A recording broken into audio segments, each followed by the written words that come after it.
How to fix Assassin's Creed Black Flag Resynced crashing on your device. For this first step, open up settings, click app settings, click install app, scroll down and search for Microsoft Visual C++.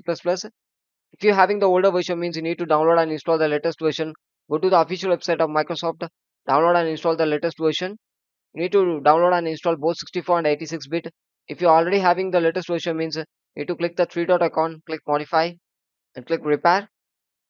Do it for both 64 and 86-bit.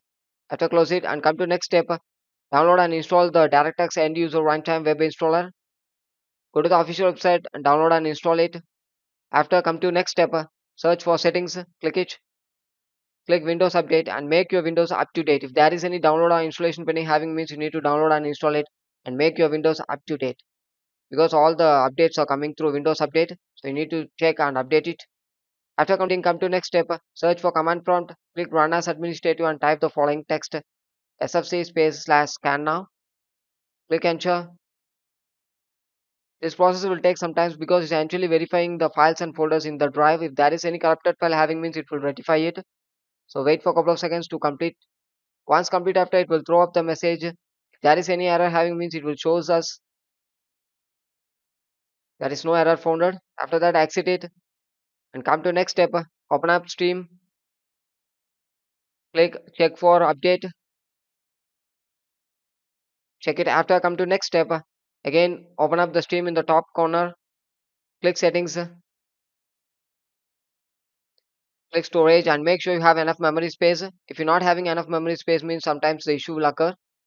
And then click the three dot icon, click repair library.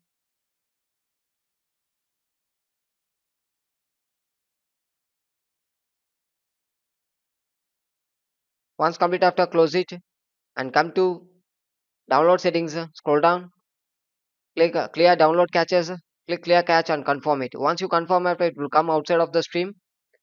Then again you need to log in. After come to next step, search for view advanced settings, click advanced. In this you need to click virtual memory and click change and make sure the automatic manage paging file size for all the drives. It should be in enable mode. If it's disabled means you need to enable it. Click OK. After enabling, you need to click apply and OK after restart your device. Restart it. Once the restart complete after the next step, search for device manager. Check the drivers. You can update the driver by using this method or else go to the official website of the drivers, download and install the latest version. Check the drivers depends on the device it may be vary. So you need to check first and go to the official website of the drivers and download and install it. After install, you need to restart your device. Thank you.